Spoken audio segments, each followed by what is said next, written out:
Claro, o Lula hoje é o candidato mais forte, as pesquisas que saem quase semanalmente de vários institutos apresentam isso. Precisa ver se até lá, até outubro do ano que vem, no primeiro domingo, quando vai ter o primeiro turno, isso vai se manter. E tem muitos candidatos da chamada terceira via, etc. tal, que se apresentaram aí, que pode ser também alternativas, né? O que você hoje vê como uma possível Agora, alternativa? tem 3, 4, por exemplo, tem o Ciro Gomes, que esteve aqui, né? Tem o João Dória, que esteve aqui, que são esses de todos de terceira via, a princípio, são os que têm mais viabilidade. Porque os outros são boa gente, Simone Tebet, que é o próprio João Amoedo, mas é difícil encabeçar, pode ser vice. E o Sérgio Moro, você acha que Mandetta.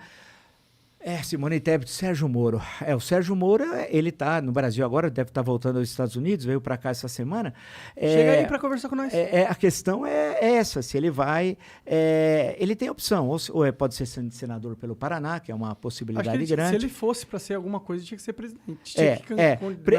Pelo tamanho dele, ser vice... pela projeção que ele teve, acho que não seria o mais adequado a princípio, né? Pensando... ele ia ser traído de novo se ele fosse vice. Teria de ser... agora, sendo candidato, uma coisa é ser juiz. É fácil, eu estou aqui, os advogados estão aqui, os promotores aqui, eu vou lá, decido, etc. tal. Outra coisa é fazer política. Você tem de convencer o outro. Não é que você decide quem é inocente e quem é culpado. Então, ele tem também de assumir uma veste política, porque a tarefa é muito difícil de ser político. Não é coisa fácil. Na minha opinião, ele é um péssimo candidato. Ele teria... No sentido de ser um candidato, entendeu? Não que ele vá ser um péssimo presidente. Ele tende a arrumar... ele tende a arrumar... que ele não é carismático. Ele fala lento, ele não fala com o povo, ele é tudo juridiquês. Agora, ele tem do prestígio da Lava Jato, né? Que é muito... Porque a Lava Jato teve defeitos, é verdade, mas teve muito mais coisas positivas do que negativas. Com certeza. Porque os esquemas de corrupção, ninguém devolve 100, 200, 300 milhões se não desviou, né? Você pega a gerente da Petrobras, o Pedro Barus, que é um deles, que devolveu uma fortuna. Como ele tinha aquilo? Era advindo de atos ilícitos e tal. Então, isso é extremamente louvável e uma série de legislação que foi criada dentro das próprias empresas, né? De compliance e tal. Isso é um saldo extremamente positivo. Agora, por outro lado, teve momentos, segundo os áudios que foram divulgados, e nunca devidamente periciados, mas não desmentidos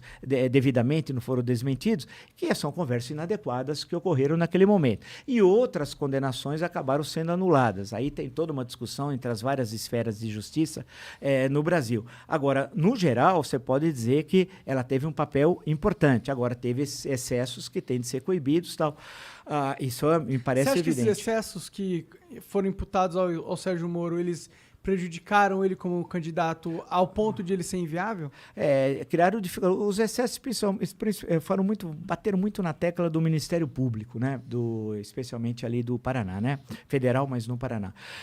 Isso prejudicou, claro. Ele prejudicou, acho que várias coisas. Ele fez um cálculo errado de ter sido ministro da Justiça, né? Ele poderia ter ficado juiz e aí, se quisesse fazer política, mais lá na frente, que seria agora, aí ele poderia ser candidato. Então, ele fez um cálculo errado. E agora ele está vivendo uma situação difícil, né? Porque ele tem um emprego nos Estados Unidos, não sei se vai continuar ou não lá, né? Mas a situação dele e politicamente é difícil, porque para você ser candidato a presidente da República, precisa ter partido. No Brasil é obrigado a ter partido, não tem outro jeito. E a questão que a Constituição exige, a questão que precisa de dinheiro, de recursos, precisa ter presença nos 27 unidades da federação. Então não é fácil. Quem tem mais cancha política, o Bolsonaro tinha à época 30 anos, o PT tinha, etc, etc. Você sai candidato. Agora, sair candidato sem ter uma estrutura partidária, você está fadado ao fracasso. Agora, pode ser que ele seja candidato ao Senado pelo Paraná. Nós vamos ter uma vaga só de renovação, que seria uma alternativa. Se ele quiser ser deputado federal, certamente seria com a maior facilidade pelo Paraná. Mas é a questão que se coloca, é muito complicado. O cenário de 2022 é muito preocupante, porque nós estamos vivendo a pior crise da história do Brasil republicano, a pior crise, o momento mais terrível da história do Brasil, e precisava ter uma discussão de ideias, de projetos. E o meu temor é que nós não tenhamos esse tipo de discussão, né? Tu achou que, pré-pandemia, tu acha que o governo vinha ok? do Bolsonaro, não, cresceu em 2019, acho que 1,1, se não me engano, que foi muito pouco, né? Porque nós já tínhamos problemas, na época, já de inserção. A ida dele a Davos, logo no início, em janeiro, é patético, ninguém queria falar com ele, em 2019. Né? Isso se agravou com a questão da pandemia, com aquelas declarações... As queimadas. Com as queimadas da Amazônia, com a querer se envolver na eleição norte-americana. Isso nunca, nenhum presidente fez isso. Então, a coisa já vinha capengando, de há muito, né? E a pandemia, evidentemente, agravou, porque se naquele momento você desenvolve as políticas corretas, naqueles 3 primeiros meses, nós não teríamos a extensão no tempo da pandemia. Vídeo que ocorre na Europa, né? Você já tem o retorno de uma relativa vida normal, né? Uma relativa vida normal. Evidentemente que a pandemia começou primeiro na Europa, porque ela veio da China, passou pelo Oriente Médio, né? E o Irã, em especial, chegou na Europa, veja o caso do jogo do Atalanta de Bérgamo lá contra o Valência em Milão, que deu toda aquela coisa tal, chegou depois ao Reino Unido, atravessou o Atlântico e os Estados Unidos, veio vindo, a gente sabia que estava vindo, né? A gente sabia. O próprio livro do Mandetta, né? Ele fala isso, um paciente chamado Brasil, né? Aí você tem, chegando aqui, se nós tivéssemos, naquele momento, feito as barreiras sanitárias, que eram indispensáveis, no aeroportos, portos, a passagem por terra, que o Brasil tem fronteiras enormes e tal, tivesse um controle, e aí começássemos, o CEO da Pfizer, quantas vezes ele procurou o governo? Dezenas para vender a vacina. Vários e-mails, né? Bom, mas foi a reuniões. Eles negociaram com o cara, só não chegaram no acordo. Não, várias reuniões. Ele não queria, o governo não queria negociar com a Pfizer, mas queria negociar com o picareta do Cabo Dominguete, né? Com os picaretas que estavam no Ministério da Saúde fazendo corrupção, porque o governo não queria vacina, queria propina, né? E a CPI comprovou isso, né? Mostrou um cenário que eu falei, mas não é possível uma pessoa como o Pazuello, que é o que o Pazuello fez, nós vamos ter, no sentido não de vingança, eu não gosto de vingança, justiça. O número, durante a gestão dele, morreu cerca de 250 mil brasileiros e brasileiras. Ele brincando com Manaus. O que aconteceu em janeiro em Manaus, as pessoas morrendo porque não tinha oxigênio. Não ter oxigênio é você morrer afogado no seco. A FAB não tinha um avião para levar um cilindro, veio do Maduro, da Venezuela.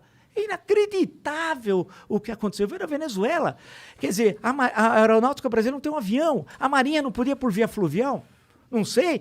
Ninguém conseguia levar. Veja, quase 200 por dia estavam morrendo em Manaus. Aí eles mandam o Tratikov para lá. O Pazuello foi lá, e ele mora lá, hein? Foi lá dando risada, gozando das pessoas. Porra, cara, qual é a tua? As pessoas morrendo. E eles não comprando a vacina. E aí vem o Cabo Dominguete, que é um sujeito patético, né? Que não tinha dinheiro para colocar, segundo o WhatsApp. Ele não tinha nem a vacina, né? Nada, era tudo mentira. Falava em milhões de vacina. Cadê as vacinas, cara? Né? E aí eles foram fazendo um happy hour, era 5 da tarde, quando naquele dia tinha morrido 1.200 pessoas, o cara para de trabalhar às 5 da tarde, o tal de Roberto Dias. Então, quando você vê todo esse cenário, esse conjunto de coisas, você fala assim, Deus do céu, né? O que aconteceu no Brasil é um pesadelo, é que nós perdemos, não sei porquê, não tenho a capacidade da indignação. O Brasil sempre foi um país, em certos momentos, muito indignado. E assim que a história mudou. Por alguma razão, não só a pandemia explica isso, por algumas outras razões que eu não sei quais, nós perdemos a capacidade da indignação. Morrem 600 mil pessoas. Os Estados Unidos perdeu na Guerra do Vietnã, durante 20 anos, cerca de 70 mil soldados. Pô, aqui morreu em 1 ano e meio 600 mil pessoas, cara. Pô, morreu 8 vezes o que morreu em 20 anos na Guerra do Vietnã. Não é possível, não acontece. As pessoas acham isso uma coisa normal. Elas atribuem um pouco à pandemia, essa sim, mas não existe. A pandemia veio, ela tinha, como outros países fizeram, rapidamente você faz os trabalhos de isolamento, a utilização das máscaras, que eles continuam sendo contra, né? Fazer o distanciamento social, e aí vem as medidas de você construir um plano geral nacional de saúde com os secretários e enfrentar. Nós só não temos hoje 1 milhão de mortos, como havia até uma previsão que fosse possível, infelizmente chegar a isso, graças aos bons secretários estaduais de saúde, graças a bons secretários municipais de saúde, graças a governadores que tiveram a coragem de peitar o Bolsonaro. Porque se não fosse isso, nós estávamos fritos hoje, nós estávamos com 1 milhão de mortos, que era uma das... um levantamento matemático estatístico. Precisa de coragem para peitar o cara. Né? Precisa sim, porque o presidente do Brasil tem muito poder. Mas ele estava também... ele é um pária, né?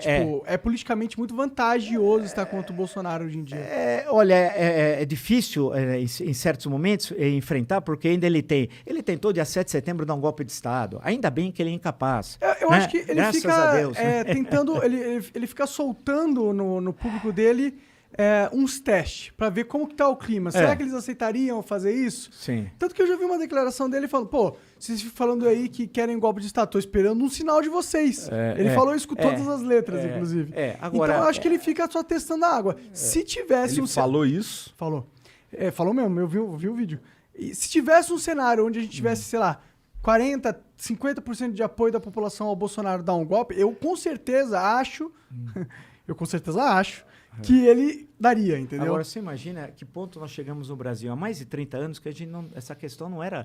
As questões políticas eram resolvidas nos processos eleitorais, não em golpe de Estado. Isso já passou no mundo inteiro, não tem mais Guerra Fria, não tem mais União Soviética, os Estados Unidos, duas superpotências. Guerra Fria tem. Né? Não, Guerra Fria naquele sentido clássico de guerra... Clássico não, né? Mas acabou. tem uma Guerra Fria rolando aí com os Estados Unidos. Já caiu o muro de Berlim, é que o Brasil é um país... Agora, um país é longe, aqui. Caiu no dia 9 de novembro de 1989. Aqui a notícia demora, o país é longe para chegar. Então, hoje o mundo é outro. Falar em golpe de Estado, você acha que o investidor estrangeiro vai... E há muito dinheiro circulando, não vai pôr um centavo num país que um presidente discursa na ONU como ele discursou, ou faz aquela palhaçada no 7 de setembro no Brasil e em São Paulo? Então, o que nós precisamos voltamos à questão, a estabilidade política. A estabilidade política é que gera uma boa discussão política e o crescimento da economia. Nós precisamos saber para onde vamos. O país tem demandas, precisa crescer, precisam qualificar a força de trabalho.